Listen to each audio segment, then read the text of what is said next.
Oh, yo, the Labour and take over the PMP them song. All right.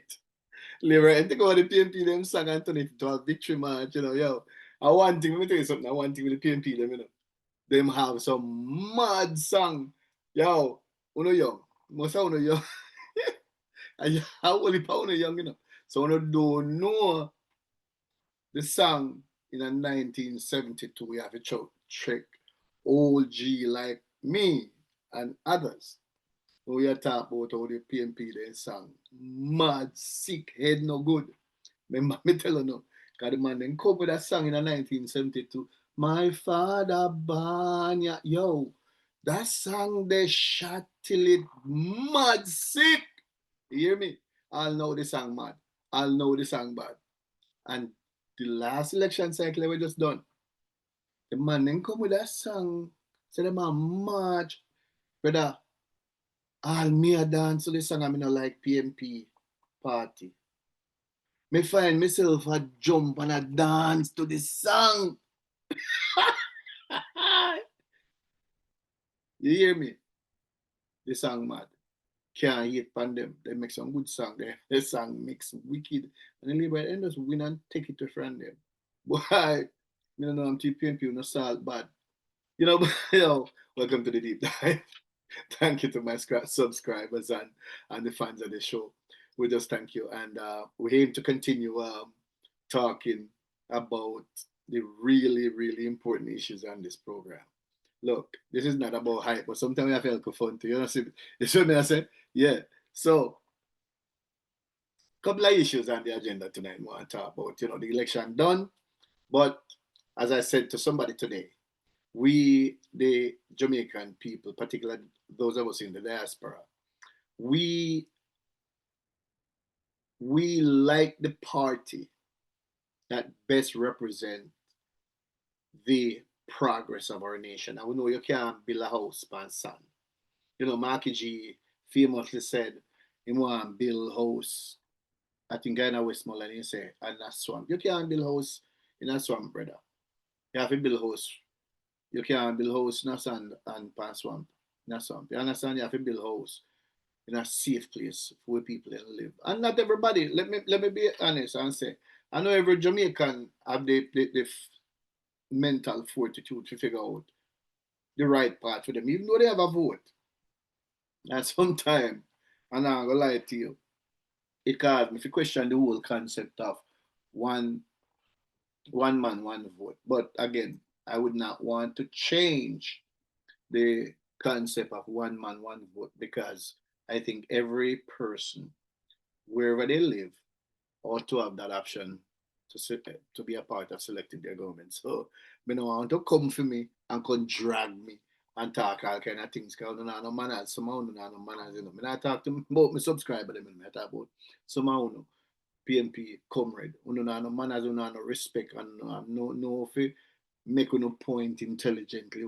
Come with no rare and rah rah. Because you know like the dirty zinc fence kind of mentality. Labor right now, so we no act so. You understand? But let me just say this. Those of us in the diaspora who understand what it takes and see what it takes to build a country, we don't want the PNP because the PNP now going to build the progress where the country need. And for most of us who have traveled to many countries across the globe and see how other people live and see how it works, we want Jamaica to be there. And by and large, those of you in the PNP who uh, who live overseas or travel overseas, see how people live, and even if we not travel overseas, we're very delighted and and happy when you see the development that go on in our country. But just don't like say no feel no party I do it. That's how parties are you people are, which is it is ridiculous to me that I want to see big pretty road, I want to see big pretty buildings, I want to see schools, I want to see police stations, I want to see airports, I want to see hospitals, and all kind of thing I build. I don't like it because I don't feel no government I do it when you can brag upon it. Come on, man. We're all Jamaicans. Why? Why don't you like the development and want to keep the party that actually creates the development? Why would you not want Why would you not want 3% unemployment? Why would you not want school buses for children? Why would you not want to see a lot of buses rolled out for the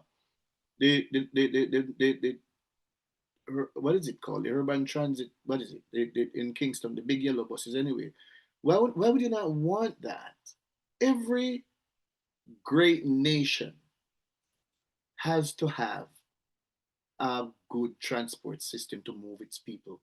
If you're going to get your economy going, you need to move people to where they are in quick time. The large countries, they have trains and buses and rail cars and all kinds of things that moves people rapidly to get to where they are, where they need to be to produce for the in the interest of themselves and the country. So why is it that PMP now want progress? We don't want pack up little babies and little children, school children in a little taxi and expose them to criminal perverts. We know no like criminal, but that aside, we don't want endanger children in a some little minivan and thing. Why we don't want a national school bus system, man? Come on. Why? Why are you opposed to good things? I don't get that. Lord have mercy. My God, and grandmother said, why don't I like them things there? Who who is opposed to school buses? I don't know have leader come out and talk about the little urban center. Who talks like that? This massive urban center where PMP had failed on numerous occasions, and the JLP built a nice urban center out there in St. Thomas. Celebrate that now. What is wrong with celebrating that and then make your point so well you could have make it better or something like that? I mean, I don't get it. I don't get it. And I keep saying that maybe even see comrade stand up on a bridge a Montego Bay and a overpass and a laud it and a extol the virtues of it and I beg people to come down and talk about it. And yet says he was one of the most strident anti-Andrew Holness, anti-JLP government. And that man forgets him confiding in me certain things and I will never expose certain things. But you know who him is and but we get the result we want. I'm gonna leave it like that. Come on, man. Come on, people. Come on. Now, the PMP now has uh, 28 seats in the parliament, and so now they have a voice. But I hope they learn a lesson because they seem to keep harkening back to the old days of the PMP, where of the Michael Manley PMP.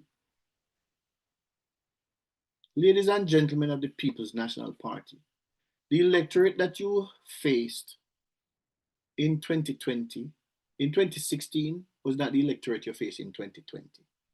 The electorate you faced in 2020 was not the electorate you faced in 2025. It's time for you to give that up, move on, and you have to change the way you go about business because the younger generation don't care about promises. And you have to feel better candidates too. Because you look on Haisat Buchanan, a convicted criminal, and that don't have a push up on people. When you look on Peter Bunting, a man who feel in the Ministry of National Security, and them they don't want to push up back on people. Yeah? Mark Golding. When Mark Golding knew, Mark Golding was Minister of Justice. What kind of justice Mark Golding bring to the Jamaican people? We could go on and on. Dayton Campbell couldn't win a seat. Him have to run, go down now, safe seat, go run for that and say win that. Because you know buy vote. Come on, you have to stop them kind of politic in there at the 21st century in a brother. You have to stop that. I mean a man pan nationwide call on vloggers and a lot of dons. I mean I like call people dons. Because a lot of people who call people dunce are elitists, and I'm not an elitist. I don't believe in calling people dunce. People who have knowledge should impart that knowledge to other people as a service to their fellow man, not to use whatever little knowledge they have our little education, formal education they have to call other people dunce, regardless of party. But the elitism want to create it a hurt to know because the younger voters are, as I keep saying, they're not the voters of yesterday. They're not their parents and grandparents. They're not dyed in the wool comrades. At least the smart ones aren't. And so those people understand macroeconomics. They understand how a real economy works, and they're not going to be voting for a party that is stuck in the 70s, calling each other comrades and preferring the same policies that got us into trouble over and over again. Enough for change are now in a perpetual opposition because let me tell you something. One of believe it or not, if you're not careful, that 5 year you're gonna run out fast and a lot of us may not be around to witness it. We may not. A lot of us may not be around, but you may find yourself in opposition 5 years from now again. Word to the wise. Now, one of the things I said, and I said this just today, was that, you know, the Labour Party represent a party people can lobby, people can talk to, and people can tell, say, all right, we want some changes in this. Excuse me. We want some changes here and there. And one of the things I would like to see the Ministry of Agriculture, Education change is this idea that school children, little girls, can't get their hair braided to go to school. How dare schools turn away, create policies that turn away young ladies, little young girls from school because they have their hair braided? Now, this is a major, major issue. We need to stop this. There is nothing that says Afrocentricity than a young lady with her hair braided. In the same way, we can't turn away young men or even young women with Rastafarian locks because that's their religion, that's their belief. You can't discriminate against people to suit one standard. That is absolutely wrong. And I'm saying this now to the new Minister of Education. I suppose she's going to be back in that post. That policy needs to be changed because I'm not going to drop this issue. I'm going to keep talking about it. I'm going to keep getting people mobilized on this issue because this needs to be done away with. The idea that a young lady have her hair nicely braided, turned away from school, is completely asinine. It is asinine, and that is putting it mildly. So let us stop with this. Let us just stop with this nonsensical idea that a young lady, no braids. So what? If the young lady gets her hair cream pressed or processed, that's acceptable? That's European standard. That's not our standard. We are a largely black country with young black people, young black children going to school with their hair nicely braided. And the schools are turning them back, talking about no braids. Come on. In what world does this even make sense? What's wrong with a braided hair? You need to stop that. The other issue I want to talk about is the issue of senior superintendent Wayne Cameron's removal from his post as chairman of the Police Officers Association. Now, we do know that the police federation that represents rank and file um, had its head removed.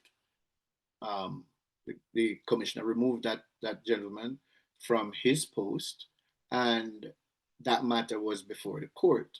And now the commissioner of police have removed Senior Superintendent Wayne Cameron from his post as head of the Police Officers Association. Now, the federation the police federation represents men and women from the rank of constable up to the rank of inspector, and then the POA, the Police Officers Association, which SSP Cameron headed, uh, represents gazetted officers from the rank of assistant superintendent up to deputy commissioner. The commissioner is outside of that sphere, but the commissioner of police has total and complete superintendence over the running of the force.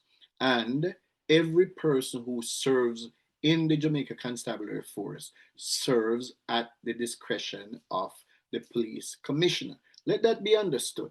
So I hear a lot of folks. I don't know the nuances and the intricacies of this case, and so I'm not going to go out on a limb.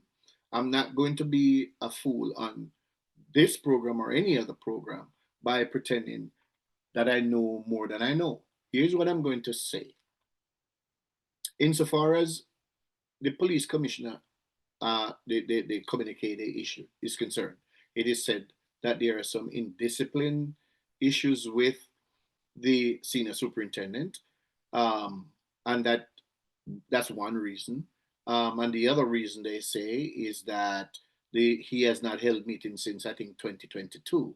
Now, if there are many people who argue summarily that if was any charges to be brought against Senior Superintendent Cameron, then those charges should be brought. He should not be summarily removed.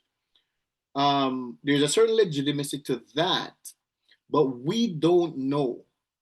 We do not know. We don't have all the facts because the Commissioner of Police has also said that SSP Cameron is also not allowed to represent the Jamaica Constabulary Force in any capacity outside of his normal day-to-day policing. That is very, very serious. It also went further by saying that SSP Cameron will not be granted audience by the police high command. Now, if you thought the foregone was serious, this latest part, the latter here, that's the most serious part in my estimation as somebody who served in the JCF at, at, at a lower rank, but before I left. Now, like I said, we don't know what are the reasons why this kind of what would many would consider draconian move would be taken by the Commissioner of Police, and many people argue that the police commissioner doesn't have the power to do it. But here's what I'd like to point out to those people who make those arguments. We're not talking about the what could be a protracted situation in a court of law. We're talking about the police commissioner's authority.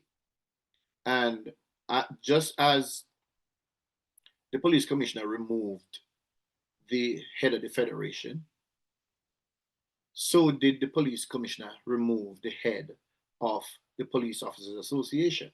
Now, in the case of the federation, that matter, I think, was litigated in the courts, but the gentleman in question was not reinstated to his position, regardless of the outcome in the court.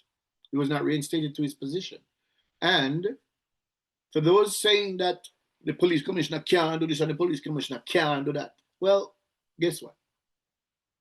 The police commissioner did remove SSP Cameron for whatever reason.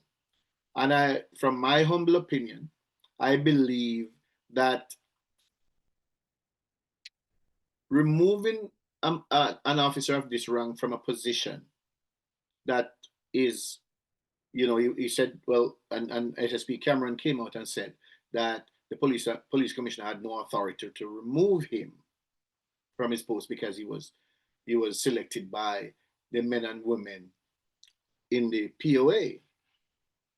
And, yes, he was elected by them. But I think the larger issue is the fact that the police commissioner has total and complete superintendence over every aspect of the police department.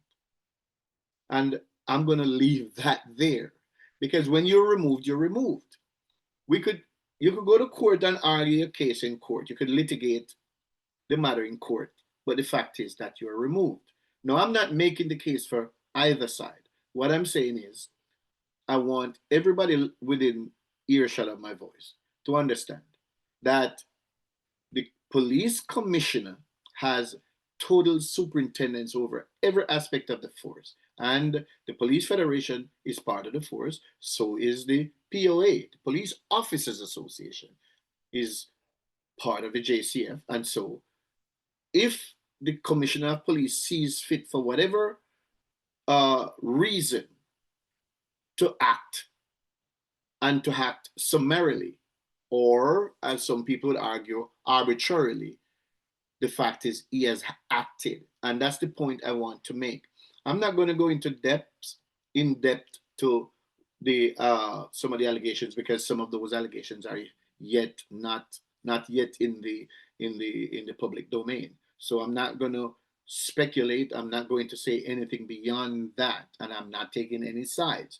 All I'm saying, let this be clear, because there are people who like to drag people and get on and talk all kind of nonsense that people are taking sides. What I'm saying is, categorically, is that the police commissioner has total superintendence over the force, and he can act.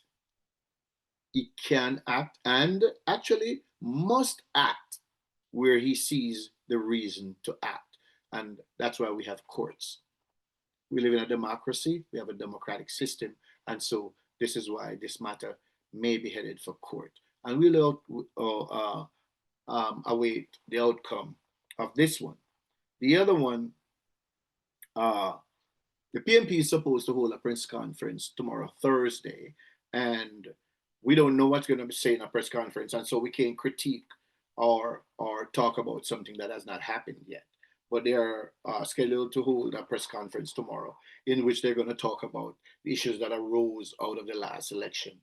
Of course, losers always have something to complain about, and I guarantee you they wouldn't have held a press conference if they had won. But we will await that one.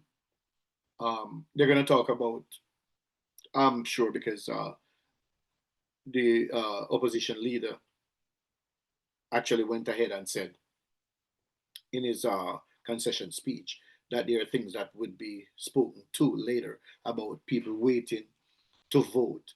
Now, I know that in many democracies across the globe, people have to stand in line sometimes for hours, and I speak out against those. And I think it's completely unnecessary for people to be waiting so long. I feel if it's a situation where a polling station is in a schoolroom, if you had one polling station, one booth for people to go to, one set of uh, um, presiding officer and what they call it, the PNP and JLP people were looking on. I don't remember the invigilators or whatever they're called.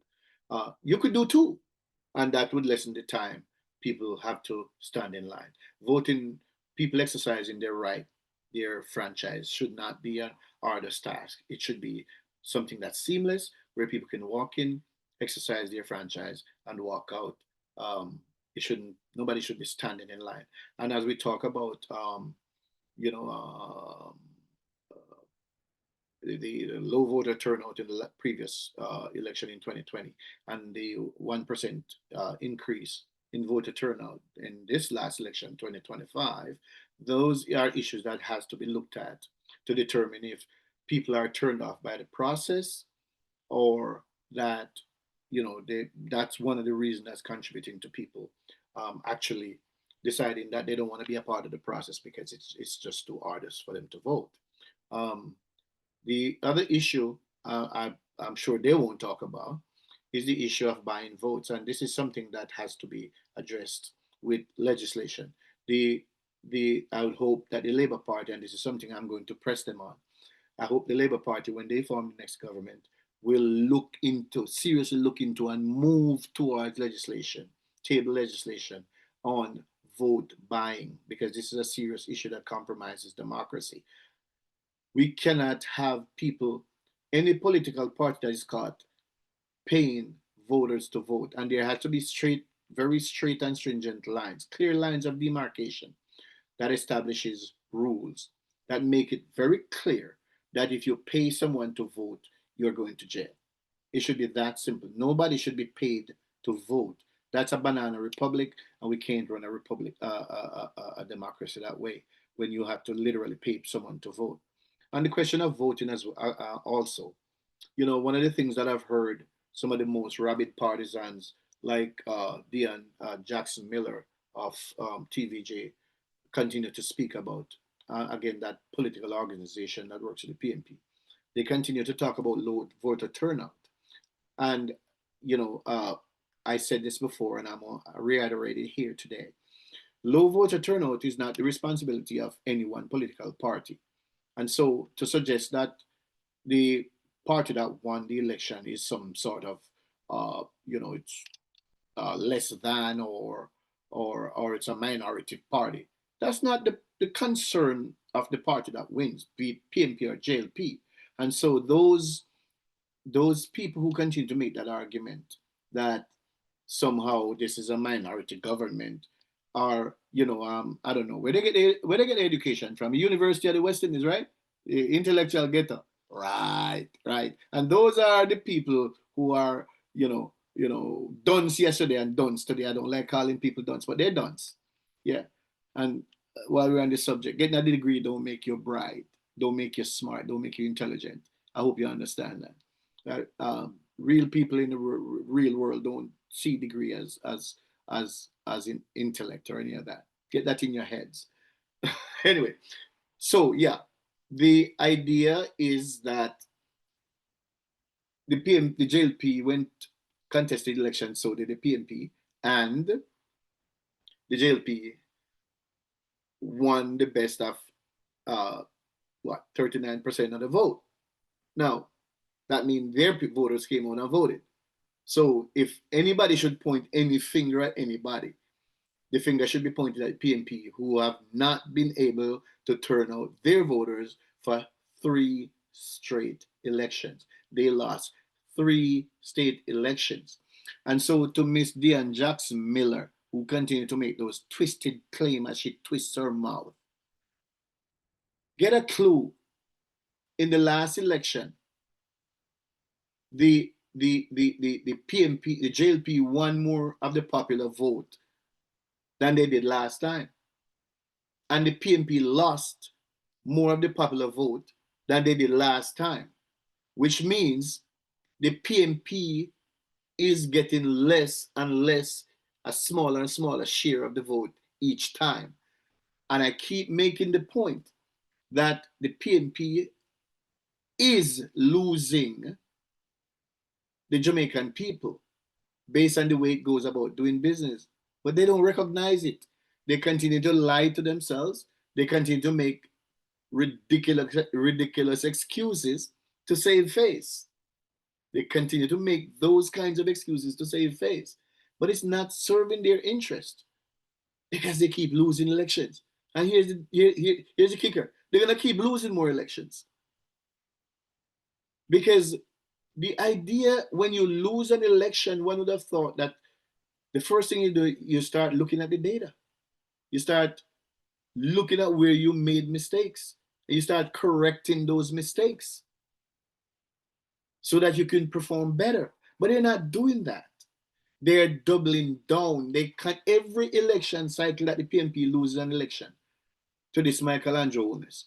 They keep coming up with lies and excuses to save face, to look good, to feed their ego, this bravado for their followers, who are a lot of who are low information voters. But for the intelligent young people who are voting for the Labour Party, who are seeing the progress and voting, the young people who are walking around and walking proudly and flicking their car keys in their hands because they can get a car, because they have a job, and they have a mortgage. Young people have mortgage and they have homes to go to that are their homes. They see the progress and they're driving on good roads and they're going to good schools. They see the progress. So those older folks who continue to talk about their born and then, them grandparents was on them this and that was PNP, they can't stay there. They can't stay there because they're relics of the past, and they'll continue to be relics of the past. They can remain there. And the party, unfortunately, is right there. The PNP has not come with anything new. You look at their manifesto, and the manifesto was like copy and paste. Most of it from the Jamaica, from programs that the Jamaica Labour Party already has in existence. All they try to do is one up man it, one up man. They're playing one upmanship and policies that are already enacted and are working. But they said those are the policies they want to completely do away with. I don't want to stray too far. We could talk about the PNP all day. We could talk about the PNP and how stuck the PNP is as a political party. Because don't get it twisted. The PNP of Portia Simpson Miller is not the party of today. And I'm not saying Portia was this great leader, but they fought Portia. They disrespected Portia. They called Portia dunce. And they say all kind of thing about Portia. But out of all of them, Portia was the best. Portia was the best of all of them. And that's a very low bar. That's a very low bar. But Portia was the best of all of them. So Andrew beat Portia, him beat Peter, and him beat Markey. Now, a lot of people don't want to admit that they run out and force out and badmouth out, and a lot of the people, the original PNP, them out of the party, and the risers, them are run things now. Yeah? Them soon start, then come on. More come for Marky G too. Because let me tell you something, Mark Golding can't win the elections at Jamaica.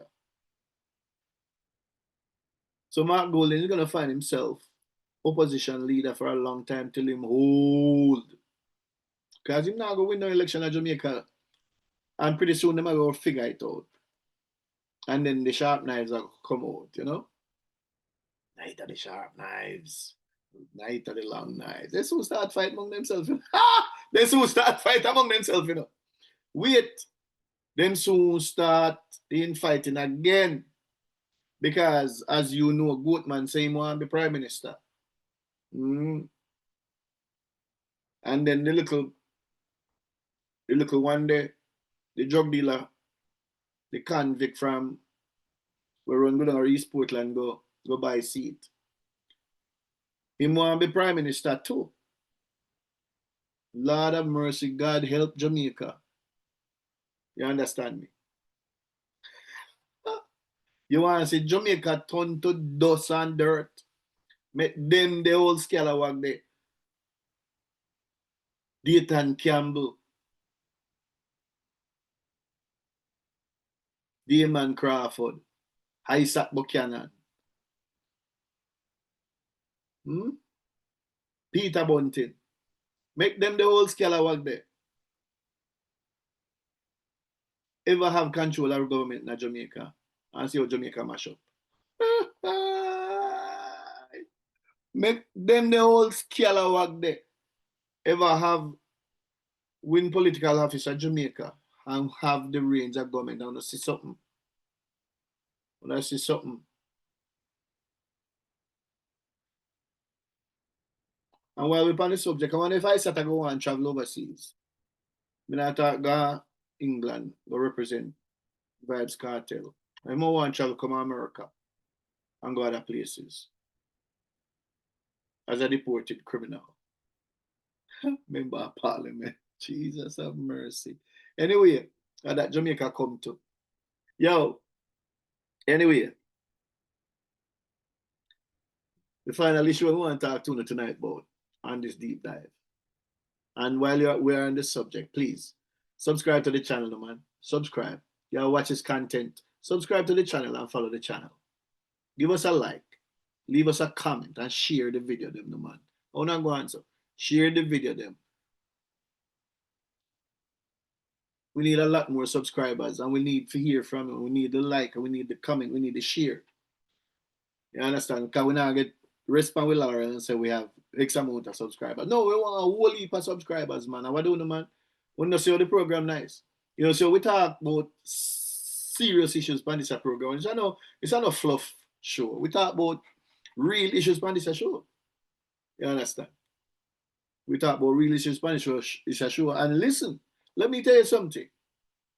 Don't you for one moment think that because I say JLP is the better party, that I'm going to sit down and hear and cheerlead the JLP if them had fought and foolishness.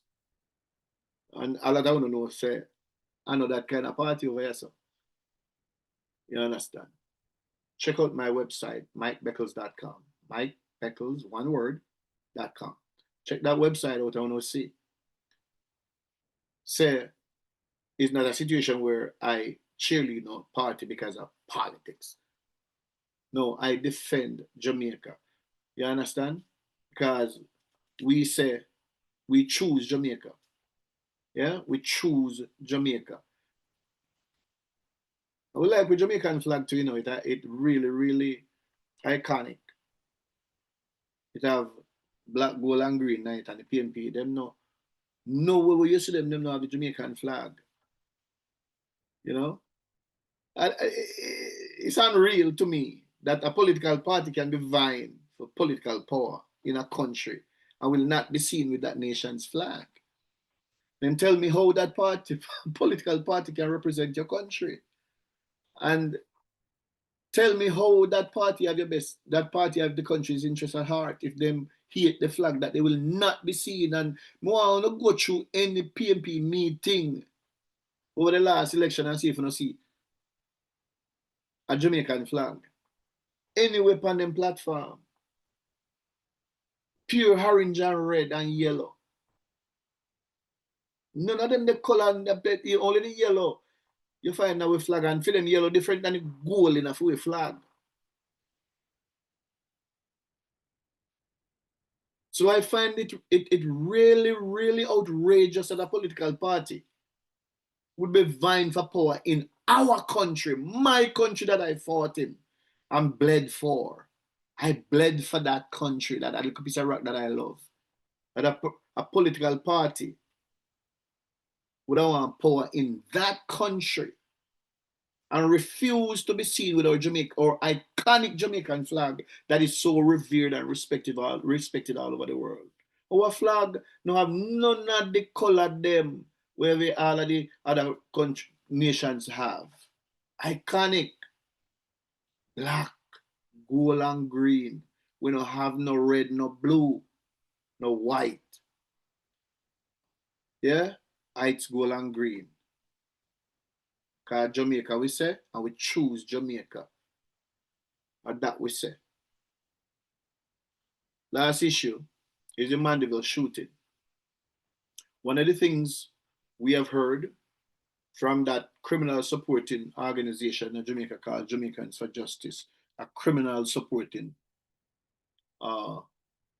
organization funded by international donors, and the government agency funded by taxpayers called Indicom that finds itself on public television all the time criticizing our police when their job is to go out and if they see anything when they're called, because every instance where there is police use of force, it is their responsibility to investigate to its fullest. Nobody hinders them. They have all the resources they have. They have more resources than the police.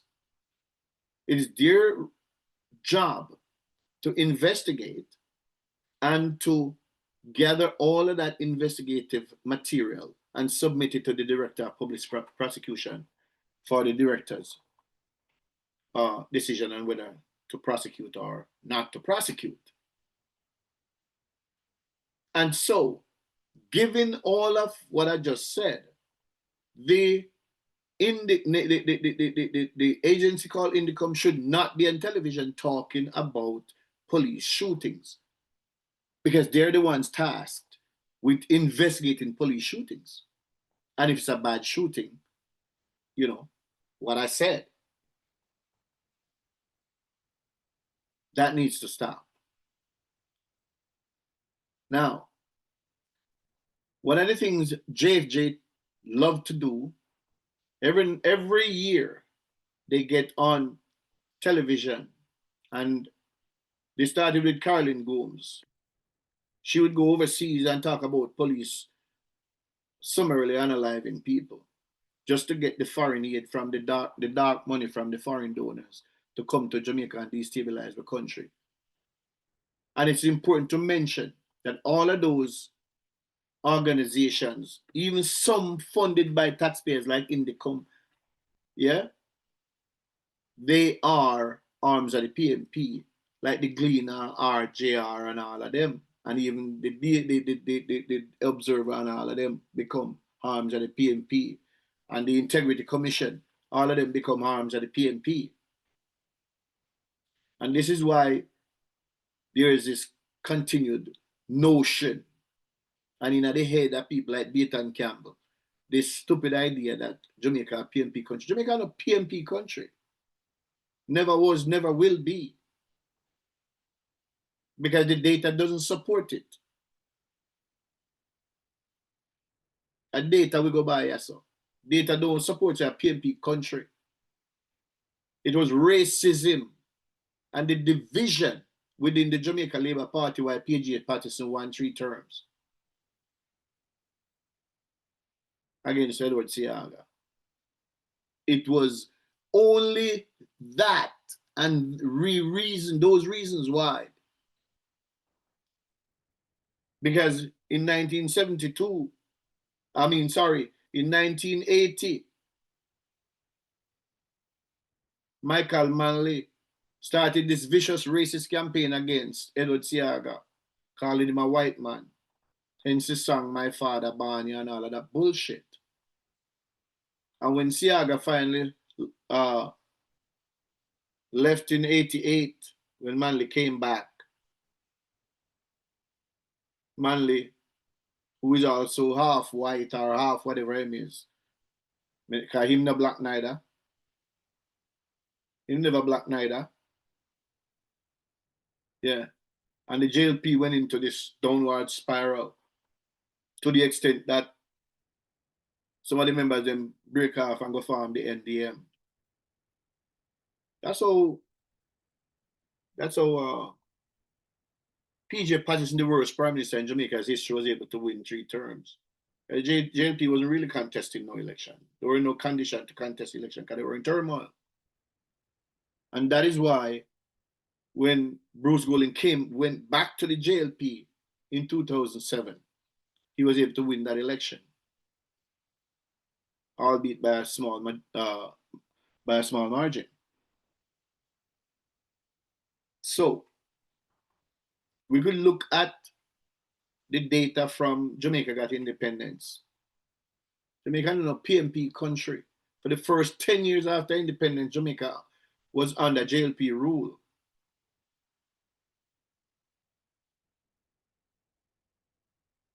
Until 1972, Michael Manley win to 1980.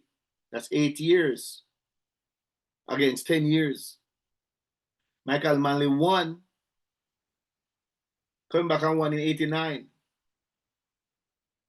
All right, when was the election called? 88, 89? And until, yes, to 89.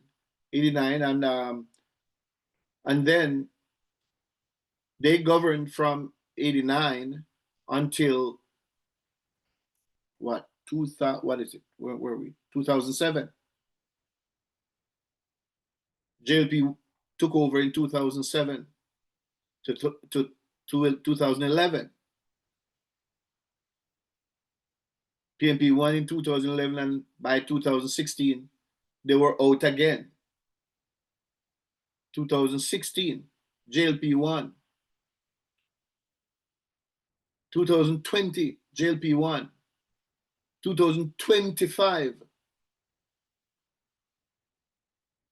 20, 16, 20, and 25, JLP won. So tell me, where's the JLP country at? Where's the PMP country at? Where? Where's the data that support that this is a PMP country? Never was, never is, never will be. So as far as the Mandeville shooting goes, all I wanted to point to was the idea that this was in broad daylight. Everybody could see what was happening. So, here the crew beat them. I run up their mouth and talk about, unjustified shooting or illegal shooting. Everybody sit down there and hear shot them a beat. Everybody sit down here and hear the knockings and clappings, as my boy them used to call it. Boy, they call it. Everybody sit down and hear it. See it. Mm. One man with how many weapons and how many rounds of ammunition until the forces of law and order went in and subdued him. You see what I'm saying? Yeah. This one happened in daylight. But if had this happened at night, they would be on it. Talking about extrajudicial. You hear me? Because they need this is fodder for them. That's what they do. This is how they run out and run their mouths and they don't know nothing. But the terror that one man brought to the quiet town of Mandeville was evidence extraordinary.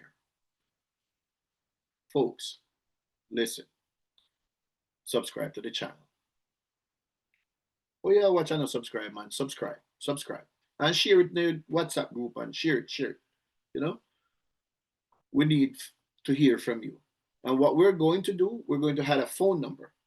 So you could call into the show. The next show, there will be a phone number for you to call in. There will be a phone number for you to call in, and you can call in from wherever you are at your own at your own cost. There'll be a phone number you call and share your point of view with us. Thank you. This has been the deep dive. Guys, you know I love and appreciate you. I love what we do here, and I love hearing from you. Good night.